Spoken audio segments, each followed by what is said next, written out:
자, 이어서 보실게요. 그 다음에 토지와 건축물의 일부라고 나오는데요. 우리가 토지, 여러분들 뭐 집이나 땅이나 뭐 하나씩은 다 있으시잖아요. 그렇잖아요. 아, 많으시구나. 한 개가 아니라 많으시구나. 참. 토지나 건축물을 거래하실 때 우리가 어떤 단위를 사용을 하게 되나요? 땅이 이렇게 길이 이렇게 있고 땅이 이렇게 쭉 있겠죠? 그죠? 여기는 길이고 여기서 제일 좋은 땅은 어떤 거예요? 요거죠, 요거. 그죠? 이런 거 좀 사시는 게 좋고. 아무튼 그러면 요 땅 하나를 우리가 뭐라고 부르나요? 네? 한 필지 이렇게 하죠. 그래서 땅을 세는 단위는 우리가 뭐라고 불러요? 필이라고 부릅니다. 필. 그죠?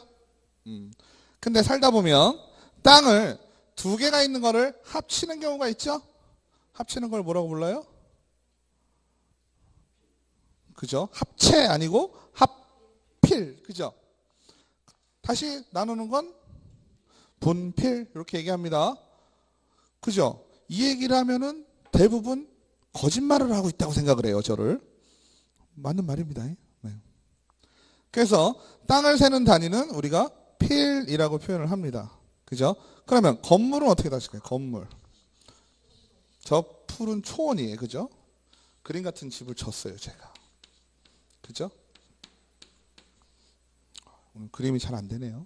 그러면 이 집을 세는 단위는 필이라는 건 토지였고 집은 뭐라고 부를까요?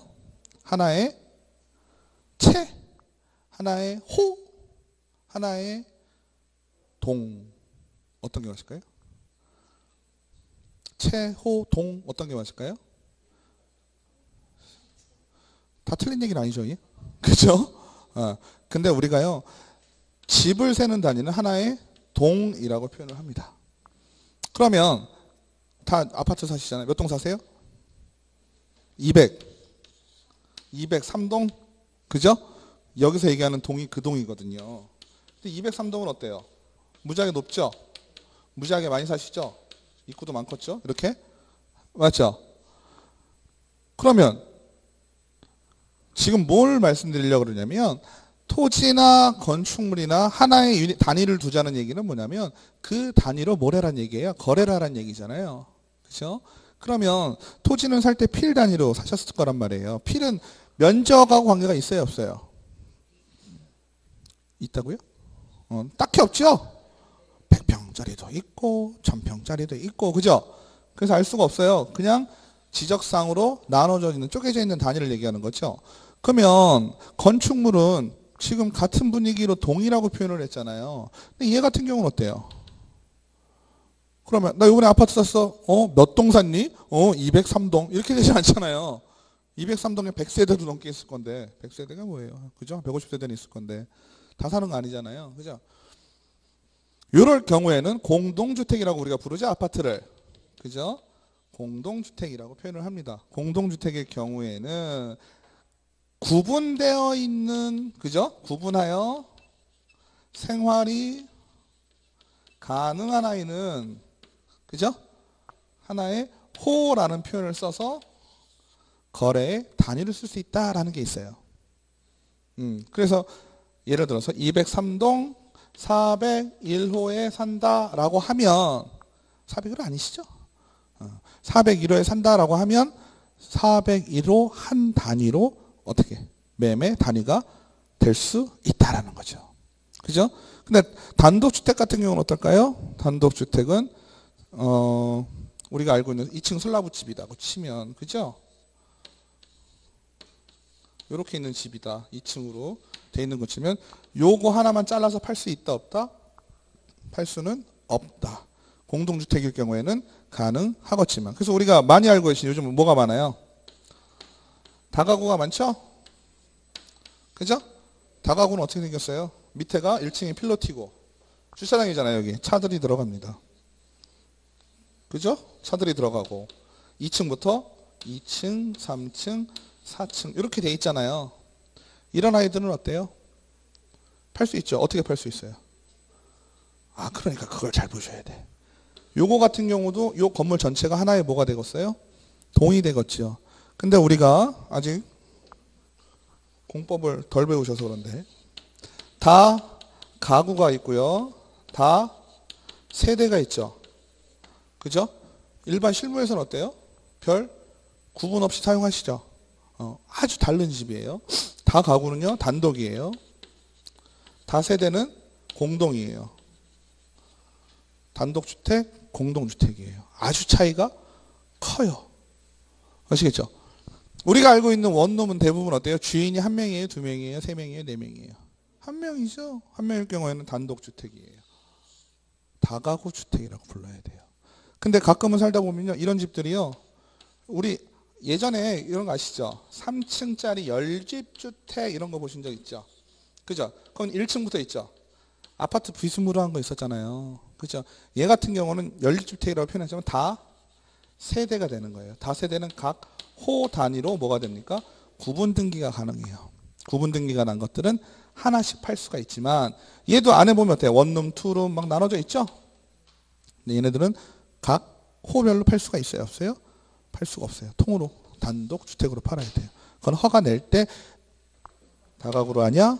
다세대로 하냐? 차이가 있어요. 면적 차이도 좀 있고요. 요거는 다른 부분에서 배우실 거예요. 그래서 한 필지 토지의 일부 건물의 한 실이면 원룸 주택에서 다가구 주택에서 원룸 하나 이거는 중개 대상 권리와 관계없이 중개 대상물이 되지 않을 수 있다. 소유권, 그죠? 일부에 대한 저당권 이거는 가능하지 않다. 하지만 임차권, 전세권, 지상권, 지역권 등은 가능하다. 이게 무슨 얘기일까요? 매매 대상이 될 수는 없지만 다른 권리는 가능하다는 얘기예요. 우리 지금 다시 한번 정리를 하면요. 중개 대상물에 대해서 그 위에 있는 권리에 대해서 우리가 중개 행위를 하고 있잖아요. 맞죠? 그러면 물리적인 부동산, 물리적인 중개 대상물 위에 있는 소유권, 임차권, 그죠? 전세권 이런 거 할 수 있다 그랬잖아요.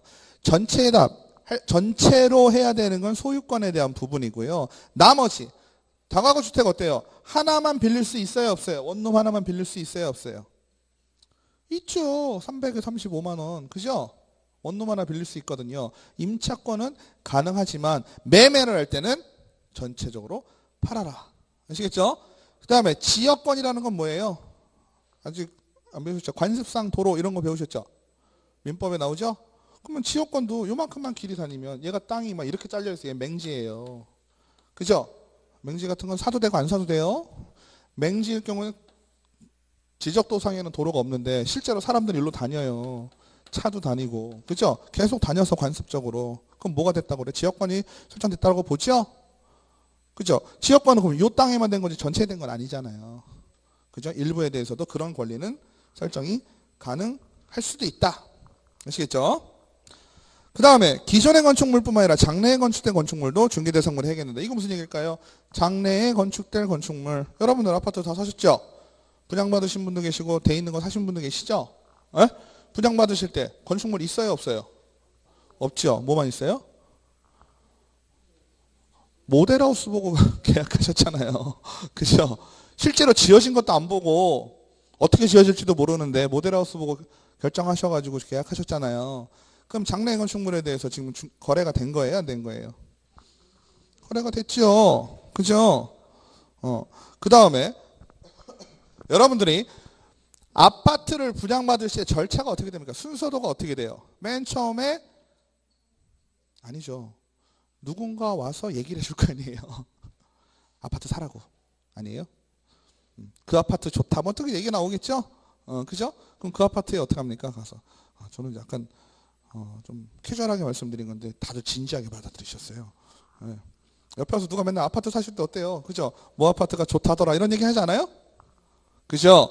그러면 그 아파트 우선 구경 갑니다. 그죠? 구경 가서 마음에 들면 청약을 하죠. 그죠? 청약을 한 다음에 뭐 합니까? 당첨이 되시죠? 네? 당첨이 되는 순간부터 어떻게 돼요? 잠이 안 오죠? 피를 얼마를 받아야 될까? 아니에요? 근데 당첨이 되는 순간 우리는 어떤 지위를 갖게 되나요? 당첨이 되는 순간 나는 그 아파트의 어디가 될지는 모르지만, 그죠? 몇 동 몇 호가 될지는 모르지만 그 아파트에 들어갈 수 있는 지위를 가지게 되죠. 맞죠? 그러다가 동호수 추첨하죠. 동호수 추첨하면 내가 저 아파트가 어떻게 지어졌을 때 몇 동 몇 호에 난 들어갈 수 있는 자격이 생겨버렸죠. 그죠? 그럼 어떻게 됩니까? 아까는 내가 필요 얼마를 받을 수 있을까? 이러다가 동호수가 지정이 되면 얼마를 받겠구나 라고 지정이 되겠죠. 맞죠? 즉 동호수가 지정되기 전, 특정되기 전 그 상황을 우리가 표현을 입주할 수 있는 권리라고 표현하시면 돼요. 그죠?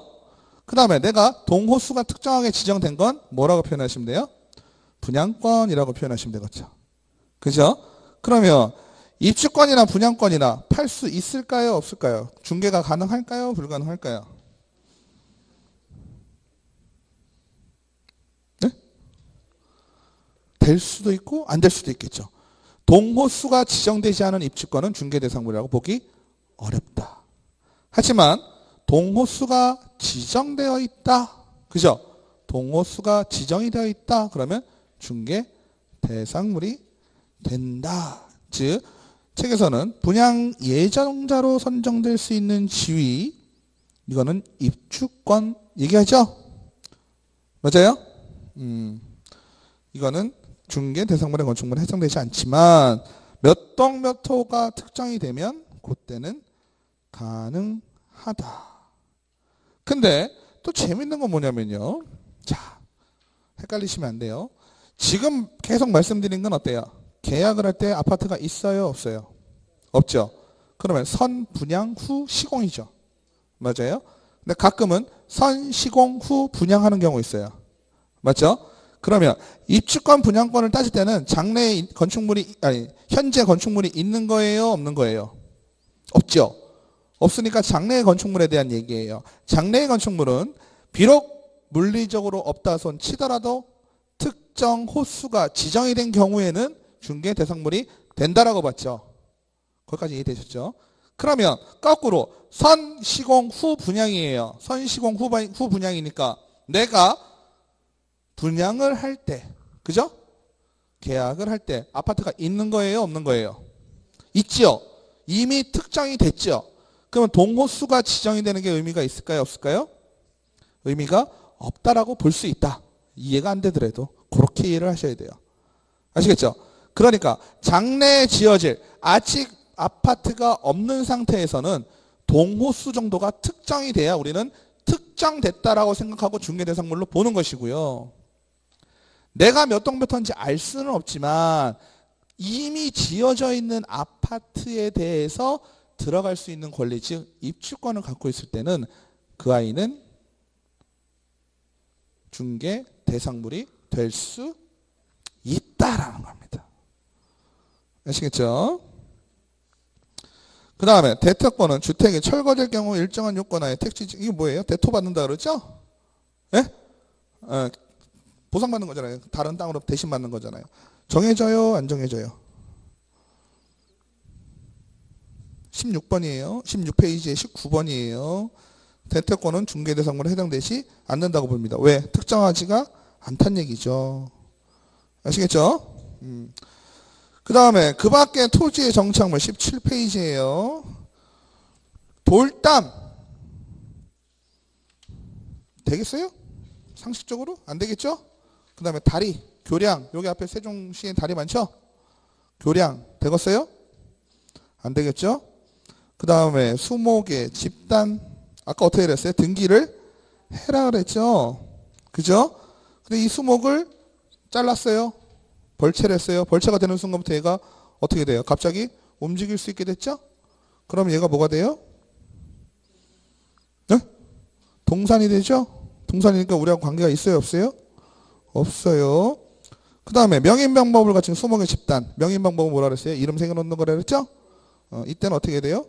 중개 대상물이 된다. 그죠?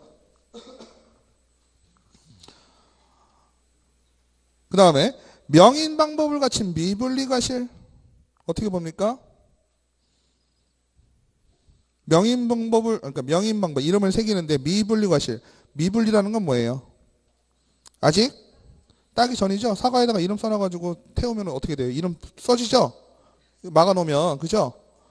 맞죠? 그럼 내 이름 쓸 수 있죠? 그러면 이거는 부동산 학자들은 뭘로 본다? 동산. 왜? 정착의 의미가 안 되기 때문에. 잘 딸 수 있죠. 그냥 따면 따지죠. 그래서 중개대상물에 해당되지 않는다라고 합니다. 그 다음에 경작 중인 농산물은 당연히 동산이니까 안 되겠죠. 그죠? 그 다음에 임목에 관한 법률에 따른 임목. 임목은 소유권 보존 등기를 했다라는 겁니다. 그래서 등기를 했으니까 저당권까지 등기에 표시할 수가 있어요, 없어요? 있죠. 그죠? 근데 아까 얘기했던 명인방법을 갖춘 수목 같은 경우는 등기가 돼요, 안 돼요? 등기라는 건 없는 거죠. 소유권이라는 걸 공시할 수는 있지만 등기부상에 나오는 게 아니니까 걔는 저당권이 안 되겠죠. 넘기시겠습니다. 쭉 넘기세요. 22페이지 공장재단 및 광업재단. 그죠? 공장재단이라 하면 아까 말씀드렸죠? 기업 재산이다. 그래서 소유권과 저당권의 목적이 된다. 아까 대출 받으시라 그랬잖아요. 그죠? 대출 받는 게 뭐예요? 저당권이죠. 그렇게 묶어놓으면 돈을 더 많이 대출 받을 수 있다. 광업도 마찬가지겠죠. 넘겨가세요. 쭉 넘어가세요. 자, 그 다음 24페이지 중개대상 권리입니다. 아까 중개대상물 위에 있는 권리잖아요. 그죠? 중개대상물에 대한 권리인지를 판단한다 해서 질권은 뭐예요? 질권하면 뭐 생각하시라 그랬어요? 전당포, 동산에 거는 거예요. 부동산에 거는 게 아니라. 그죠? 그러니까 질권은 권리의 객체가 부동산이 아니에요. 그래서 중개대상 권리에 해당되지 않고요. 그 다음에 유치권의 설정. 우리가 권리 같은 거를 얘기할 때 나중에 중개에서도 얘기를 하겠지만, 그죠? 유치권이라는 것 자체, 유치권 아시죠? 배우셨죠? 민법에. 에? 배웠죠? 유치권 자체가 설정되는 것은 중개대상 권리에 해당이 될까요? 안 될까요? 당연히 안 되겠죠. 유치권의 설정은, 그죠? 그냥 자연스럽게 발생한 권리이잖아요. 내가 여기 페인트 칠해주고 돈을 못 받았어요. 그럼 유치권 설립하는 거잖아요. 그죠? 근데 그 유치권 자체를 이전을 한다. 그렇게 되면 어떻게 얘기가 달라지죠? 맞아요? 유치권이 설정되는 건 당연한 거기 때문에 중개대상 권리가 될 수가 없지만 유치권이 설정된 것을 이전을 할 때에는 중개대상 권리에 해당이 될 수 있다라는 겁니다. 그래서 중개대상 권리에 해당하는 것은 가장 대표적인 건 소유권이고요. 그 다음에 용익물권, 사용, 수익할 수 있는 물건이죠. 지상권, 취역권, 전세권은 중개대상 권리에 해당된다. 그 다음에 저당권은 중개대상 권리에 해당된다. 다만 문제가 되는 것은 금전소비대차에 부수하여 저당권을 설정하는 것이다. 저당권은 반드시 금전소비대차에 부수하여 이루어지므로 금전소비대차에 부수한 저당권도 중개대상 권리를 보았다. 이게 무슨 얘기일까요? 금전소비대차는 뭐예요? 돈 빌려주는 거죠. 맞아요? 돈 빌려주고 그 사람이 쓸 것을 예상하는 거잖아요. 그죠? 그러니까 돈 빌려줄 때 그냥 빌려줄 수가 없으니까 뭐래요? 저당권을 설정을 하겠죠. 맞아요? 그러면 금전소비대차 자체의 행위는 중개할 수 없다. 이건 무슨 얘기일까요? 돈을 빌려주는 행위는 중개할 수가 없다라는 뜻이죠. 맞아요? 모르는 것 같은데. 자, 우리가요 저당권을 얘기를 한다는 건 뭐예요? 저당권을 설정을 한다. 그죠? 저당권 설정이라는 것은 대부분 어떠냐면 대부분 돈을 빌려주고 즉 금전소비대차와 부수해서 이루어지죠. 그죠? 근데 우리가 부동산에 대한 권리만 지금 얘기를 하고 있잖아요. 중개대상물이라는 건, 중개대상 권리라는 건 중개대상물 위에 있는 거고 중개대상물 위에 있는 저당권 자체는 어때요? 우리가 중개대상물로 볼 수가 있지만 그 저당권이 성립될 때 돈을 빌려주는 걸 중개하면 가끔 전화 많이 오시잖아요. 러시안 캐시 뭐 오잖아요. 근데 중요한 건 러시안 캐시가 직접 오는 경우 별로 없죠. 돈 필요하냐고 물어보는 사람들은 어때요? 다 중간에서 거래해 주는 거예요. 빌려줄 사람, 살 사람 있으면 중간에서 해주는 거예요. 그죠? 그래요. 네. 러시안 캐시가 있고 돈 필요한 사람 있잖아요. 물론 필요하시면 러시안 캐시로 갈 수도 있죠. 그죠? 근데 대부분 우리가 전화 오는 것들은 어때요? 러시안 캐시에서 전화 오는 게 아니에요. 저 같은 사람이 전화를 해가지고 돈 필요하세요? 하면 그래요? 그럼 이거 보내세요. 이렇게 얘기해요. 그럼 여기서 오케이가 나면 중간에서 이렇게 브로커죠. 브로커. 중개를 하는 거라는 얘기죠. 그거는 우리하고 상관이 없다는 얘기예요. 그런 전화 오시면 가장 빨리 끊는 방법이 뭔지 아세요? 아, 나 돈이 필요한데 한 10억 어떻게 안 될까요? 한번 해봤어요 제가. 아 진짜 한 10억 정도 필요한데요. 그러니까 예 전화 드릴게요. 그러고서 안 와요. 넘기실게요. 그 다음에 임차권. 임차권은 물건이 아니고 채권이죠. 그죠? 임차권. 전세, 월세 다 뭐라 그랬어요? 채권이에요. 채권이니까 물건보다 채권이면 어떻게 돼요? 물건이 뭐예요? 네? 물건은 물건에 대한 권리죠. 그럼 우리가 부동산을 따지니까 거의 물건이겠죠. 근데 채권은 뭐예요? 사람과예요. 그러니까 쉽게 얘기하시면요. 채권은요. 사람 보고 하는 거고요. 물건은요. 물건 보고 하는 거예요. 우리가 얘기하는 여기서 얘기하는 물건은 부동산, 중개, 대상물이겠죠. 맞죠? 그래서 우리가 부동산에 경매 들어가면 채권하고 물건이 경합하면 누가 더 우선한다 해요? 물건이 우선한다는 표현을 뭔 말인지 모르겠지만 들어보셨을 거예요. 그 얘기가 뭐냐면 부동산 경매가 들어갔다는 건 대상 자체가 부동산 물건이잖아요. 그러니까 그 물건과 관련된 사람에 대해서만 우선적으로 해주겠다는 뜻이에요. 경합할 때 우선한다는 얘기는. 그게 무슨 얘기냐면 우리가 돈을 빌려주는 걸 사람 보고 빌려주잖아요. 맞죠? 돈은 사람 보고 빌려주죠. 근데 사람이 좀 못 믿겠으면 어때요? 부동산에다 걸죠. 부동산에다 저당을 걸어버리면 어떻게 돼요? 그건 사람 보고 돈을 빌려줬지만 저당권, 물건도 같이 갖고 있겠다는 뜻이잖아요. 맞아요? 그러면 임대차는 우리가 기본적으로 뭐다? 채권 계약입니다. 채권 계약이라는 건 뭐예요? 부동산과 물건과 관계가 있다는 뜻이에요? 없다는 뜻이에요? 채권이라는 건 없다는 뜻이지. 임대차의 성질이 그거예요. 임대차의 성질은 뭐니까 돈을 매월 받고 아니면 전세금을 받아놓고 그죠? 내가 내 물건을 사용할 수 있게 해주는 거잖아요. 그냥 단순히. 맞아요? 그러니까 채권계약 성질을 갖는단 말이에요. 근데 살다 보니 그 돈을 생판 모르는 사람한테 빌려주는 꼴이 됐죠. 맞아요? 집주인한테 지금 빌려준 거예요. 전세라는 거는. 맞죠? 그럼 그 돈을 받아내야 되는데 개인으로 보고 하자니까 문제가 많이 발생해요. 어떤 문제가? 부동산 물건인데 채권계약이 돼버리면 어때요? 손해잖아요. 나는 그 부동산과 관련이 있는 사람인데. 아니에요? 저만 그렇게 생각하는 거예요? 그렇기 때문에 이 임차권, 채권계약을 우리가 뭘로 변신을 시켜놓는 게 좋아요? 그 부동산에 대한 물건으로 변신을 시켜놓는 게 좋잖아요. 그죠?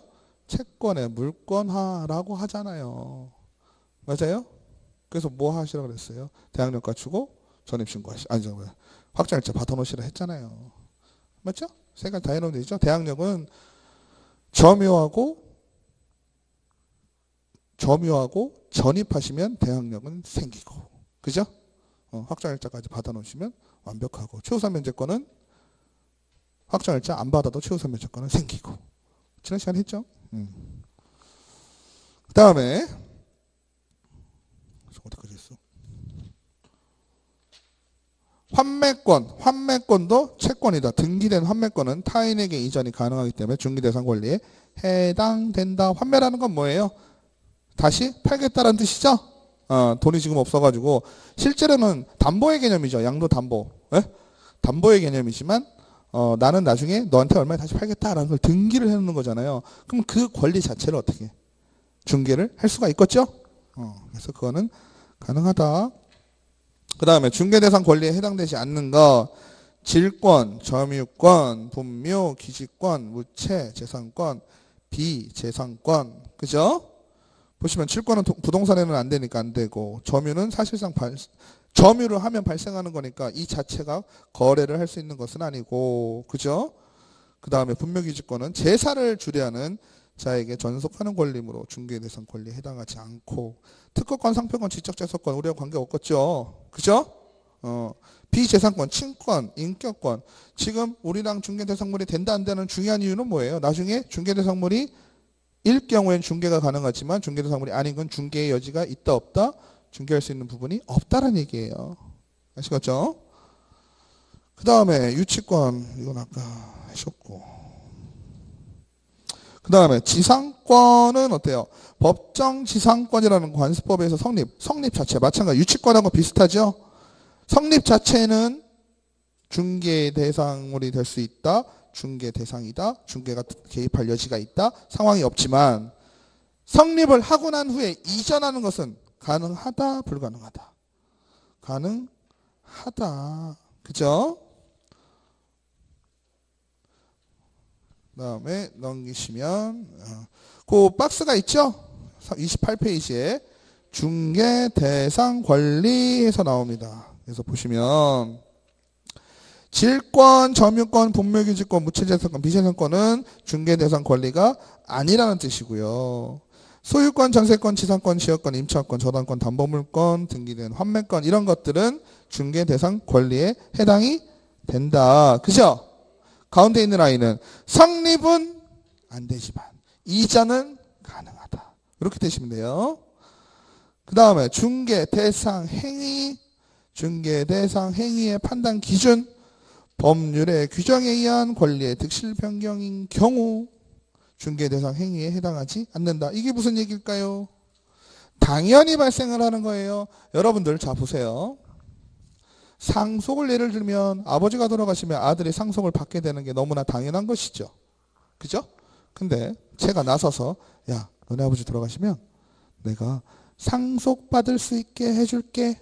가능한 얘기예요? 불가능한 얘기예요? 그죠? 상속받을 수 있게 해줄게. 이건 말이 안 되는 얘기잖아요. 상속이라는 건 자연스럽게 발생하는 것이다. 그죠? 그 다음에 법률행위에 의한 권리의 득실 변경이라도 합동행위와 단독행위는 중개대상행위에 해당되지 않는다. 이게 무슨 얘기일까요? 합동행위는 뭐가 있을까요? 합동행위는 뭐예요? 같이 하는 거고 단독행위는 혼자 하는 거죠. 상대방이 있는 단독행위 있고 상대방이 없는 것도 있겠죠. 그죠? 그러면 합동행위는 대부분 방향이 어떠냐면 합동행위는 어떤 거예요? 우리 같이 한쪽을 바라보자 이 느낌이죠? 맞아요? 뭐가 있을까요? 사람들이 모여서 법인을 설립을 해요. 그러면 어떻게? 법인 설립에 다 뜻을 모았지요. 그죠? 예를 들어서 우리가 거래계약을 한다 그러면 어때요? 거래계약은 너와 내가 같은 방향을 서로 마주보고 바라보고 있죠. 살래? 응. 그러면 계약이잖아요. 그죠? 계약은 서로 방향이 마주보고 있는 건데 합동행위라는 건 하나를 보고 같이 가는 거죠. 그러니까 사람들이 모여서 설립된 걸 우리가 사단법인이라고 하죠. 그럼 사단법인을 설립할 때 어때요? 같이 해보자. 그죠? 으쌰으쌰 해보자. 이럴 때죠. 그럼 이럴 때 중개 행위에 해당이 될 수가 있어요? 설립하는 게? 중간에서 누가 뭐 할 게 없잖아요. 그죠? 같은 곳을 바라보니까. 그 다음에 단독행위도 마찬가지죠. 그러니까 보시면 합동행위와 단독행위는 흥정의 가능성이 없다. 이 흥정의 가능성이라는 얘기가 뭐예요? 우리가 중개를 하게 되면 어떻게 되는 거예요? A와 B 사이에 C가 어떻게 해라? C가 나서서 해라 그랬잖아요. 그죠? C가 나서서 여기다가 야 B가 좀 싸게 팔자는데 A가 그 정도까지 못 깎아주겠다는데 이거잖아요. 우리가 할 일이. 맞아요? 그럼 중간에서 흥정 법에도 나오지만 듣기 좀 거북하지만 알선한다라고 했잖아요. 그죠? 그죠? C가 알선이라는 행위를 해야 되는데 A, B 사이에서 이러한 경우에는 알선의 여지가 없는 거잖아. 그죠? 차등기네들이 으쌰으쌰해서 하는 거니까. 그 다음에 중개대상 행위에 해당하는 것은 민법에 14개 전형계약이 있죠? 채권에. 매매, 교환, 임대차만 해당이 된다라는 겁니다. 그 다음에 중개 대상 행위에 해당되지 않는 것은 증여 사용대차 채권 계약이지만 무상이므로 중개에 개입 여지가 없다. 그죠? 증여는 뭐 아시죠? 상대사도 보셨죠?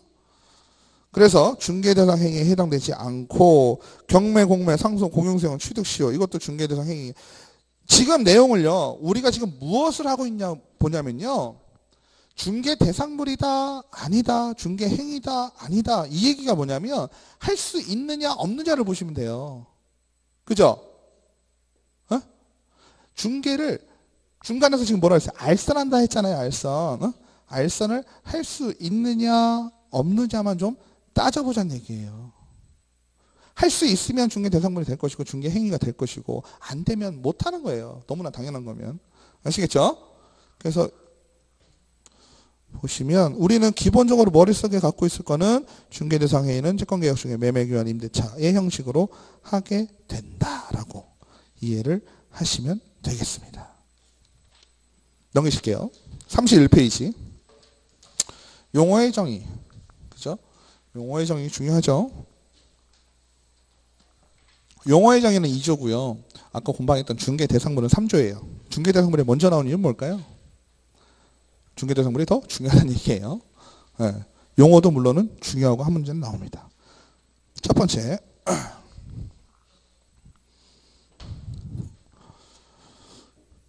중개람은 중개 계속 다뤄드렸지만 법에서 뭐라고 되어 있나요? 3조 규정에 의한 중개대상물. 그죠? 지금까지 한 거죠. 그러니까 3조에 규정되어 있지 않은 중개대상물에 대해서는 중개라고 할 수 있는 거예요? 없는 거예요? 중개라고는 할 수 있지만 우리 법에서 얘기하는 중개는 아니란 뜻이죠. 아시겠죠? 그러니까 팔아먹어도 되는 거예요? 안 되는 거예요? 자동차 팔아먹어도 상관은 없죠. 하지만 이 법의 적용을 받지 않는 거죠. 아시겠죠? 이 법의 적용을 받은 거는 어떠한 대상에 대해서만 3조에 나온 중개 대상물에 대해서만 적용을 받는다라는 거예요. 그래서 중개람은 3조 규정에 의한 중개 대상물에 대하여 거래 당사자가 A와 B죠? A를 우리가 뭐라고 표현했어요? 매도, B는 매수, 파는 사람, 사는 사람, 그죠? 얘는 중개하는 사람. 둘을 묶어서는 뭐다? 거래 의뢰인, 그죠? 거래 당사자, 거래 의뢰인의 매매, 교환, 임대차. 3조에 의한 중개 대상물이 얘죠? 얘에 대해서 매매, 교환, 임대차 등에 관한 권리, 득실, 변경을 어떻게 알선하는 행위. 그죠? 알선에 동그라미 좀 치셔요. 그죠? 중개라고 하는 것은 대상은 누구다? 거래 당사자 A, B에다가 그죠? 중개 대상물을 알선하는 것. 뭐를? 매매, 교환, 임대차에 대한 권리를. 그죠? 되시죠? 예. 두 번째, 공인중개사라 함은 공인중개사하고 밑에 나오는 개업공인중개사하고 헷갈릴 수 있겠죠? 그죠? 공인중개사다라고 하면 뭐예요? 자격증만 취득한 사람. 맞죠? 공인중개사는 자격증만 취득. 여러분들이 시험을 보고 합격을 하셨어요. 합격을 하셔서 증을 받으셨죠? 그때부터는 뭐다? 공인중개사예요. 근데 공인중개사 자격을 취득을 하고 실무교육을 받았어요. 그리고 등록관청에 등록을 했다. 그럼 뭐가 되는 거예요? 개업 공인중개사. 그죠? 그러니까 공인중개사다 플러스 등록을 했다. 이렇게 되면 뭐가 된다? 개업 공인중개사. 근데 중요한 건 개업 공인중개사는 두 부류가 있다. 그죠? 정확하게는 세 부류지만 첫 번째 개인이 있을 수 있고, 두 번째 법인이 있을 수 있고, 세 번째 법 6조 2항에 의한 개업 공인중개사가 있을 수 있다라고 했죠? 그죠? 이해되시죠? 그러니까 공인중개사 자격증을 취득한 사람은 공인중개사. 걷다가 등록까지 한 사람은 개업공인중개사. 아시겠죠? 옛날에는요, 이거를 뭐라고 불렀냐면요. 옛날 거 알려드리면 더 헷갈리나? 중개업자라고 불렀어요. 어감이 안 좋아. 그죠? 그렇지 않아요?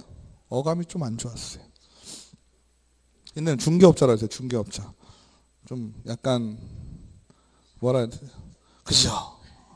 가뜩이나 우리 욕먹잖아요. 부동산 한다 그러면 어때요? 다 사기꾼으로 보잖아요. 중개업자 좀 안 좋았어, 어감이. 약간 좀 세련되지 못한 느낌이 살짝 들죠. 그래도 개업 공인중개사 하니까 좀 어때요? 좋아 보이죠? 잘 모르시죠? 왜냐면 여러분들은 다 그냥 개업 공인중개사로만 알고 있으니까, 그죠? 아무튼 근데 이 개업 공인중개사 자격증을 취득하고 등록을 한 자는 개인인 개업 공인중개사가 있어요. 그죠? 개인이 한 거죠, 개인이. 그 다음에 법인인 개업 공인중개사가 있어요. 그죠? 법인인 개업 공인중개사는 또 중개법인하고 그 밖에 특수법인으로 나누죠. 그 다음에 법부칙 6조 2항에 의한 개업 공인중개사. 처음 오신 분들은 모르죠? 이건 뭐냐면 약간 오래된 동네 있죠. 구도심 이런 데 가면, 그죠? 그런 데 주로 많이 계시는데, 옛날에 우리 시험이 나타나기 전에, 그죠? 우리 시험이 지금 현재는 개업 공인중개사가 되려면 지금 제가 뭘 하라고 말씀을 드렸어요? 등록을 하자 그랬잖아요. 근데 그전에는 신고제였고요. 그전에는 허가제였고요. 지금은 등록제가 되는 거예요. 허가는 안 되는 걸 되게 해주는 거. 신고는 내가 그냥 하려면 하는 거죠. 한다고 얘기만 해주면 되는 거예요. 관청에. 요때 있었던 분들, 요때 있었던 분들이 있죠. 뭐 없이. 공인중개사 자격증 없이. 업을 하시는 분이 폐업을 안 하고 지금까지 쭉 하시는 거예요. 80년대부터 지금까지 30년 동안. 그죠? 자격증 안 따고. 그런 분들도 아직 존재한다. 아시겠죠? 그래서 그 분들을 우리가 법 부칙 6조 2항에 규정을 해놨거든요. 부칙에. 그래서 그분들도 우리가 뭘로 표현을 한다? 개업 공인중개사라고 표현은 한다. 옛날에는 이걸 뭐라고 불렀다? 중개인이라고 불렀어요. 중개인이라고 불렀는데 지금은 다 개업 공인중개사의 범위에서 그냥 개업 공인중개사라고 부르자라고 했어요. 아시겠죠? 그래서 지금은 이렇게 세 파트가 있었는데 미래는 어떻게 될까요? 30년 정도 지나면 여기는 없어지고 이렇게 끝나겠죠? 그죠? 근데 아직은 많이들 계셔요. 그 다음에 소속공인중개사. 소속공인중개사는 뭘까요? 자격증이 있는 사람이에요? 없는 사람이에요? 있는 사람이죠. 여러분들요, 공인중개사 사무실에 가보시면요, 보통 세 부류의 명함이 있습니다. 거기. 그죠? 우선 대표, 사장님 명함이 있겠죠? 사장님 명함을 보면 뭐라고 써 있을까요?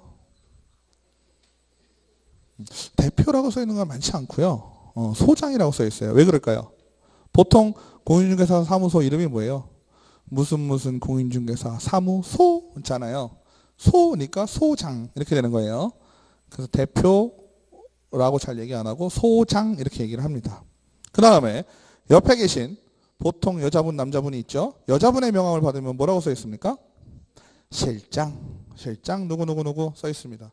남자분의 명함을 받으면 뭐라고 써 있죠? 부장 이렇게 써 있습니다. 맞죠? 누가 높은 거예요? 실장이 높아요? 부장이 높아요? 누가 높은 거예요? 몰라요? 저도 잘 모르겠어요. 조직마다 다르죠? 어쨌든 여자분은 실장님, 남장님은 부장님이야.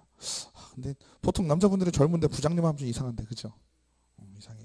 실장님이 더 멋있지 않나? 왠지 실장님 있잖아요, 그죠? 아무튼 그렇습니다.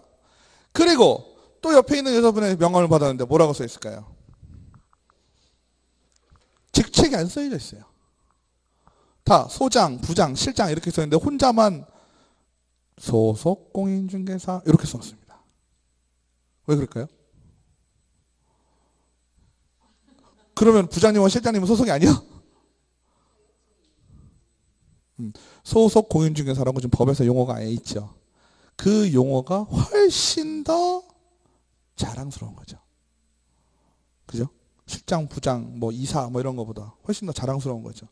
그래서 소속 공인중개사, 즉 자격증을 취득을 하고 개업공인중개사 사무소에서 일하고 있는 소속 공인중개사는 명함에 무조건 소속 공인중개사로 팝니다.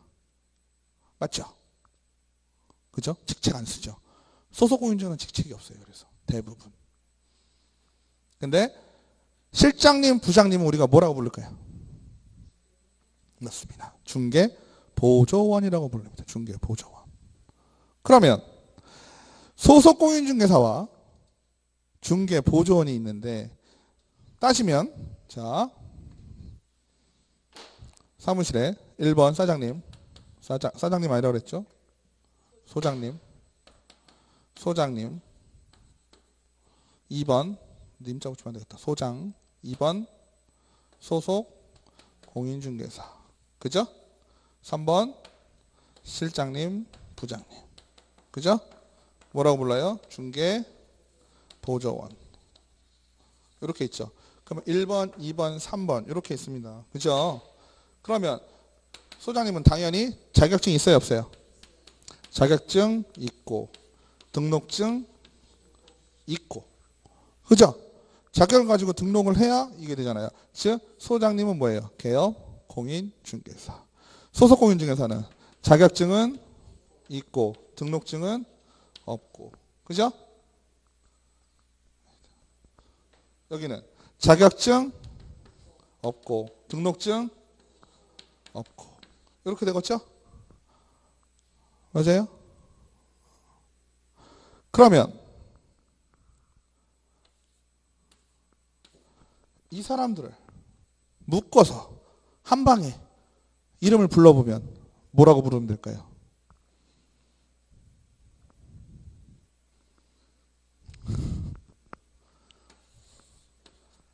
소장님은 개업 공인중개사죠.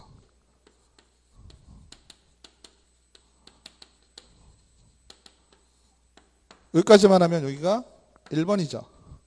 1번 등 이렇게 부릅니다. 아시겠죠? 소속 공인중개사와 중개보조원이 기분 좀 나쁘겠지만 기타 등등의 등이 된 거예요. 아시겠죠? 그래서 개업공인중개사 등이라고 얘기를 할 때는 다 포함된 거예요. 다. 아시겠죠? 중간에 나오죠? 개업공인중개사라고 얘기할 때가 있고요. 개업공인중개사 등이라고 표현할 때가 있어요.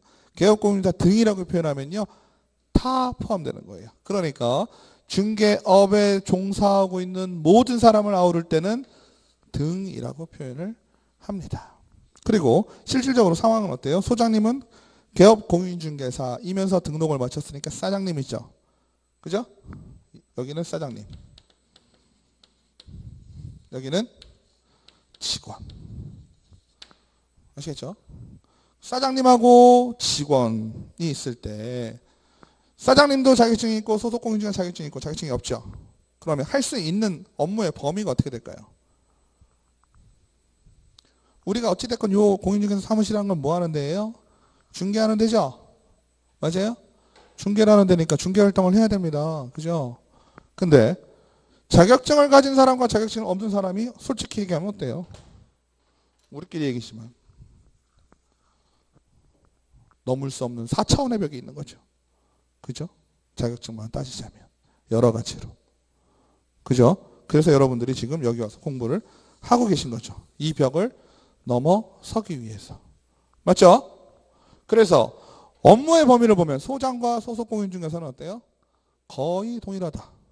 즉 중개활동이 다 가능하다. 그죠? 아예 안 된다. 아예 아무것도. 아시겠죠? 그러면 중개보조원은 그럼 내가 거기 존재 이유가 뭐냐라고 물어보시면 뭐라고 대답해야 돼요? 응? 응? 네? 사무 공부 좀 하셨나 본데요. 그죠? 사무보조죠. 이건 어디 얘기? 책 얘기. 그죠? 실질적으로는 어떻다? 다 한다고요?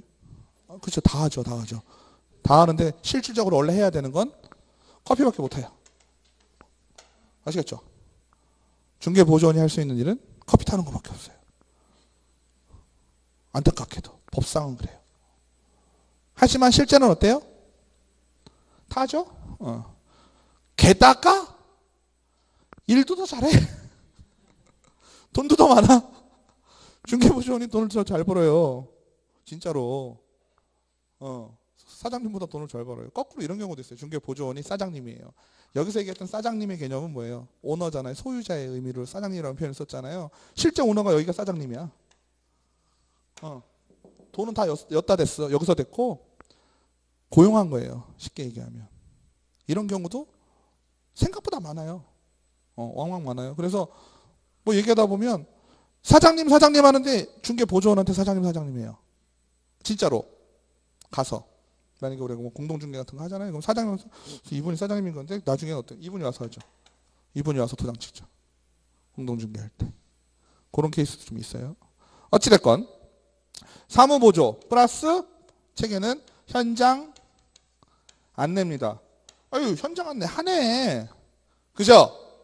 현장 안내 개념은 어디까지예요? 응? 물건지 앞에까지예요. 그게 무슨 얘기예요? 원룸에 방을 하나 보여주러 가더라도 그죠? 차를 태워서 가실 거 아니에요. 그죠? 차를 태워서 가는데 요 앞에까지만 안내하는 거예요. 현장 안내가 여기까지야. 이 물건에 대한 설명할 수 있어요, 없어요? 설명을 못 해요. 아시겠죠? 계약서는 두말할 것도 없어요. 아시겠죠? 서류 작업은 말할 것도 없고요. 아무것도 못 해요. 그래서 여러분들이 따셔야 될 이유가 이거예요. 아시겠죠? 근데 가끔은 그런 경우가 있어요. 소속공인중개사가 있는 경우도 있고 없는 경우도 있죠. 그러면 사장님이고 중개보조원이 있단 말이에요. 근데 중개보조원이 계약서를 칠 수밖에 없는 상황이 벌어진 거예요. 왜 그럴까요? 소장님이 팔을 다 다쳤어요. 그죠? 팔을 다 다쳤는데 중개보조원이 어쩔 수 없이 쳐야 되겠죠. 요즘 다 치니까. 그러면 사장님, 소장님, 개업공인중개사가 해야 될 일을 중개보조원이 했다 손 치더라도 불법일까요? 이때는 괜찮다. 왜 그럴까요? 소장님, 기억력이 좋으신데요.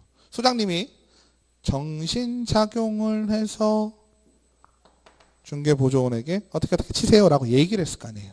중개보조원은 단순 업무만 했다 이렇게 볼 수 있어요. 그러니까 아주 쉽게 생각을 하자면 중개보조원은 본인이 어떠한 생각도 하면 안 된다. 자기가 어떤 자의적으로 뭔가를 적극적으로 중개활동을 개입해서는 안 된다. 아시겠죠? 왜 그럴까요? 왜 법이 이런 식으로 되어 있을까요? 네? 책임 소속 공인중개사와 중개보조원을 비교한다면 예를 들어서 책임에 대한 부분을 따지면 현실적으로 큰 차이는 없지 않을까요? 자격증 날아가는 것 때문에 더 조심하려나요? 그죠? 그럴 수는 있겠죠? 어떻게 보면 뭐가 있을까요? 저는 그것도 있겠지만 자격증 가진 사람들이 밖으로 챙겨야 되니까 그런 부분도 있지 않을까요? 그죠? 자격증 가지고 있는 공인중개사들은 점점 시험을 어떻게 내라 할까요? 어렵게 내라 그래요. 나쁜 놈들이죠. 쥐들 붙었다고. 그죠? 그럴 때 뭐라고 대답해야 돼요? 나 붙고 나서 어려워져라 이렇게 하시는 거예요.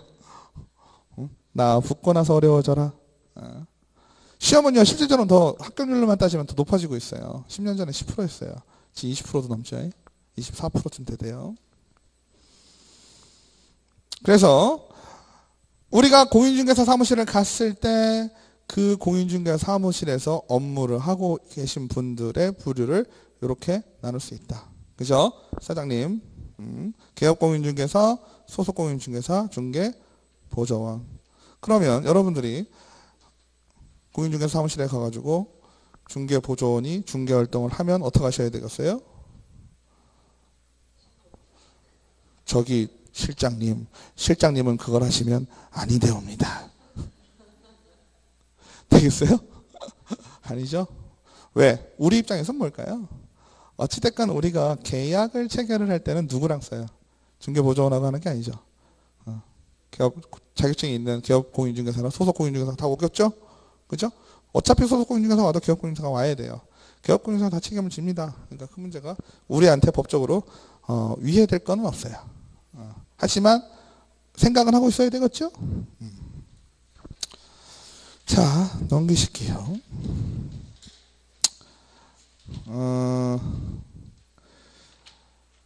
중개라는 것을 얘기를 다시 한번 해드리면 중개 대상물을 거래 당사자, 그러니까 중개라는 개념을 본다면 요거라 그랬죠? 그러면 다시 한번 보시면 중개 대상물에 대해서 거래 당사자 간에, 그죠? 거래 당사자 간의 득실 변경, 그죠? 매매 교환 임대차에 대한 권리 득실을 알선하는 것이라고 중개를 표현을 했어요. 그죠? 그러면 중개에다가 플러스 업을 붙여보자고요. 업은 뭐예요? 업무. 누가 업무 하셨어요? 그죠? 업무. 맞아요. 업무라는 게 뭐예요? 계속 반복적으로 내가 하는 일, 이게 되겠죠? 맞죠? 그러니까 중개대상물에 대해서 거래 당사자 간의 득실 변경을 알선하는 것을 우리가 중개라고 했다면 그 중개를 계속 하는 겨. 매일매일. 그죠? 계속 반복적으로. 그러면 중개업이 되겠죠? 근데 중요한 건 우리가 업이 되려면 뭐가 필요해요? 일이라는 건 내가 매일매일 하는 거죠. 우리가 일을 왜 해요? 먹고 살라고 하죠. 먹고 살려면 뭐가 있어야 돼요? 돈이 있어야 되죠. 돈이란 건 어때요? 먹고 죽을 애도 없죠. 그죠? 그러니까 업을 해서 계속 돈을 벌어야 돼. 먹고 죽으려면 또 돈을 벌어야 되잖아요. 맞죠? 그러니까 우리는 중개업이라고 할 때는 중개 활동을 하면서 일정한 뭘 받아야 된다? 보수를 받아야 된다. 그죠? 수수료를 받아야 돼요. 옛날에는 중개 수수료라고 표현했어요. 지금은 뭐라고 표현해요? 중개 보수. 아시겠죠? 중개 보수를 받아야 됩니다. 그러면 내가 혼자 나서서 해야 되나요? 아니죠. 중개업이 되기 위해서는 나한테 누군가 와서, 그죠? 이거 팔아주세요. 이거 사주세요. 이렇게 얘기하겠죠. 팔아주세요 하면 매도인이고 사주세요 그러면 매수인이 되겠죠. 맞죠? 그러면 중개업이라고 하는 것은 다른 사람 A, B 거래 의뢰인이 나한테 와가지고 얘기를 하는 겁니다. 수수료는 얼마를 줄게. 그죠? 알았어. 이 일을 오늘도 하고 내일도 하고 모레도 하고 계속 반복적으로 하는 것, 이걸 우리가 중개업이라고 표현을 합니다. 그러면 중개와 중개업의 차이는 뭐예요?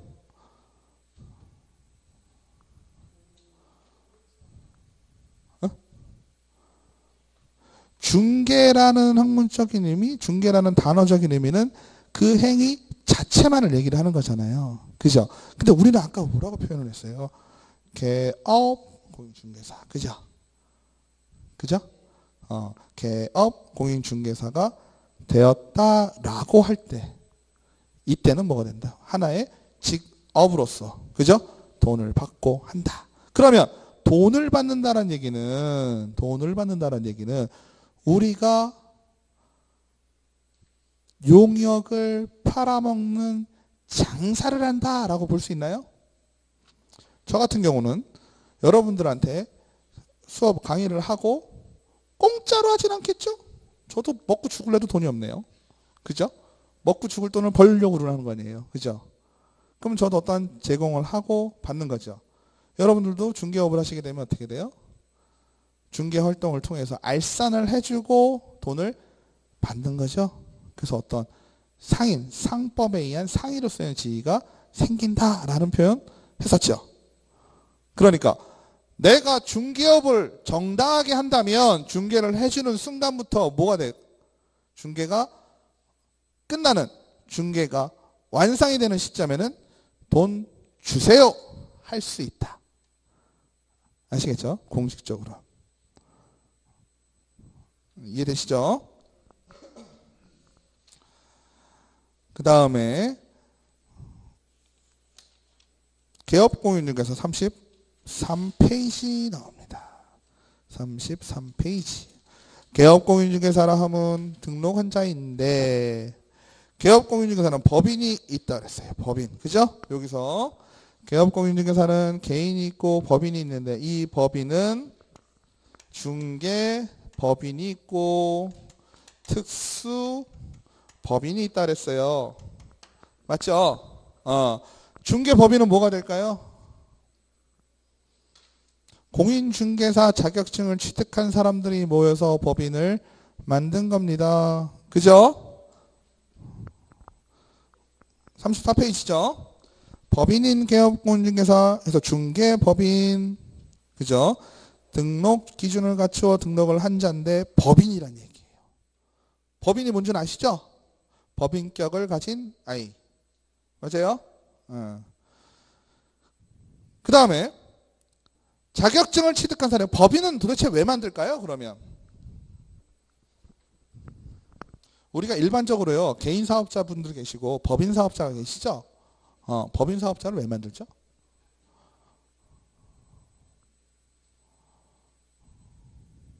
보통은 개인 사업자로 작게 시작하시다가 규모가 커지면 법인 사업자로 바꾸시는 경향들이 좀 있잖아요. 왜 그럴까요? 세금 문제가 좀 많아요. 개인일 경우에는 개인 사업자분들은 무슨 세금을 내시죠? 사업소득, 소득세를 내시잖아요. 개인 소득세를 내세요. 법인이 되면 뭐래요? 법인세를 내요. 그죠? 그럼 법인세하고 사업소득세하고 비교를 하면 어떨까요? 1.5분까지는 사업소득세가 유리하고요. 매출이 많아져서 이득이 많아지면 법인세가 더 유리합니다. 그래서 법인으로 바꾸시는 거죠. 그리고 법인이 좀 움직이기 더 편하다? 이런 개념이 좀 있어요. 뭐냐면 뭐 내가 영업을 한다든지 이럴 때 법인이 좀 더 유리하고요. 어떠한 입찰을 본다 이럴 때도 법인인 사람만 자격 제한을 두는 경우도 있고요. 그래서 법인들을 만드시는 거거든요. 그러니까 중개법인도 비슷하겠죠. 어찌됐건 내가 중개법인을 만들려면 어떻게 돼야 돼요? 법인의 임원 또는 사원의 3분의 1 이상이 공인중개사이어야 하죠. 다시 쉽게 얘기하면 뭐예요? 공인중개사들이 모여서 중개법인을 만드는 겁니다. 여기도 지나가시다 보면 중개법인 하나 있더라고요. 2층인지 3층인지. 아시겠죠? 그러면 이런 중개법인은 목적 자체가 법인이 뭐예요? 중개업을 하기 위해서 만든 거죠. 맞아요? 다른 거 하려고 그러는 게 아니에요. 중개업을 위해서 만든 거예요. 그러면 밑에 나오는 특수법인은 뭘까요? 특수법인은요, 중개를 목적으로 만든 법인이 아니에요. 중개를 목적으로 만든 법인이 아닌데 그 다른 목적으로 법인을 영위하다 보니 중개라는 부분이 필연적으로 나타나더란 얘기예요. 그래서 그러한 특수법인도 중개를 일정 부분 해주게 인정을 공인중개사법에서 해준다. 이렇게 이해하시면 돼요. 아시겠죠? 그러면 그 특수법인은 뭐가 있을까요? 그 박스에 있죠? 우리가 쉽게 얘기하는 건 농협이에요. 농협. 농협은 뭐 하는 데예요? 네? 협동조합이잖아요. 협동조합은 뭐예요? 조합원들의 복지 향상과 복리 증진을 하기 위해서 만들어진 거예요. 쉽게 얘기하면. 그죠? 그러니까 농업협동이니까 농업에 대한 농사하시는 분들이 모여서 만든 게 농협의 시초가 되겠죠. 근데 지금 우리가 이해할 때는 농협은 뭐예요? 저는 이해하기로는 그냥 은행이에요. 그죠? 전국에 아주 많은 지점이 아주 많은 은행 정도로 이해가 되시죠? 그죠? 근데 농협이라는 데서, 그죠? 농협이라는 데서 우리는 잘 모르죠. 농사를 안 지시니까 잘 모르잖아요. 그죠? 저도 농협을 아주 애용하고 나름 VIP지만 뭐 농협에서 뭔 일을 하는지는 잘 몰라요. 1년에 한 번씩 쌀 오면 쌀 사다가 사는가 보다 이런 느낌이잖아요. 근데 실제로는 어떠냐면 농협에서 농업인들을 위한 활동들을 상당히 많은 부분 하고 있다고요. 그 중에 하나가 뭐 비료니 뭐 어쩌니 막 이런 거 있잖아요. 그죠? 농기계나 뭐 이런 대출해주고 뭐 이런 여러 가지 일들을 한단 말이에요. 그 중에 하나가 뭐냐면 예를 들어서 우리 다 조합원 다 농사 지으신다고 칠게요. 그럼 제가 농협이란 말이에요. 근데 오셔가지고 나 이번에 좀 땅을 좀 팔고 다른 땅을 사고 싶어. 이런 얘기가 나올 수 있잖아요. 충분히. 그죠? 충분히 나올 수 없다고 생각이 드셔도 그냥 나올 수 있다라고 생각을 할게요. 그죠? 그러다 보면 농협 입장에서 어때요? 저쪽 윗동네 사는 김 씨가 땅을 판다는데요. 아랫집 박 씨한테 얘기해 줄 수 있어요? 없어요? 있죠. 그러면 이웃 윗집 김 씨와 이 씨와 박 씨면 A, B 거래 당사자가 돼버렸죠. 농협에서 A, B 사이를 지금 어떻게 하고 있는 거야? 알선하고 있잖아요. 농협이. 그죠? 그 중개법에서 만약에 특수법인에 대한 규정을 두지 않았다면 농협은 자격증도 없이 법인이면 3분의 2 이상이 공인중개사 자격증이 있어야 되잖아. 맞아요? 분사무소를 만들 경우는 분사무소 책임자도 공인중개사 자격증이 있어야 돼. 그런 규정을 타이트하게 적용하면 농협은 지금 중개를 할 수가 있어요? 없어요? 없겠죠. 맞죠? 그러니까 법에서 어떻게 해요? 좀 설렁설렁 해줘요. 설렁설렁 해준다는 게 특수법인일 경우에는 규정이 아주 완화가 된다는 얘기예요. 아시겠죠? 그래서 이런 특수법인도 지금 뭘 할 수 있다는 얘기예요. 중개를 할 수가 있다라는 얘기입니다. 중요한 건 지금 농협 얘기했죠. 그러면 농협이 조합원들이 가지고 있는 재산이 주로 어떤 거겠어요? 주로 토지. 토지 중에서 어떤 거? 농지겠죠. 그렇지 않아요? 농협이니까 농사 지시는 분들이 많으니까 다 농지일 거 아니에요. 단 농협에서 중개를 할 수 있는 건 농지만 가능하다. 농지만. 그러면 특수법인에 대한 목적이 조금 이해가 확 되시죠? 농협은 농지. 비슷한 아이. 산림협동조합이 있다. 그러면 임야. 그죠? 그 다음에 산업 집적 활성화 및 공장 설립에 관한 법률. 산업단지 관리기관이에요. 산업단지 관리기관이 뭘까요? 세종은 좀 산단이 없어서 그런데 다른 동네 가면 산업단지가 쫙 있죠. 그럼 산업단지가 지들끼리 그냥 그렇게 있는 아이들이 아니에요. 그거를 관리하는 기관이 있어요. 그죠? 그럼 산업단지 관리기관은 뭐만 되겠어요? 자기가 관리하고 있는 공장 용지만 되겠지. 이해되시죠? 그 다음에 자산관리공사. 자산관리공사는 뭐예요? 금융기관, 부실자산 등 효율적 처리 및 한국자산관리공사 설립에 관한 법률에 의한 자산관리공사. 이거는 나라에서 파는 거라든지. 그죠? 공매이죠. 공매. 맞아요? 경매가 있고 공매가 있죠? 공매하는 데가 캠코 한국자산관리공사라고 있잖아요. 거기도 자기네가 가지고 있는 물건. 그거에 대해서는 가능할 수 있다라는 겁니다. 아시겠죠?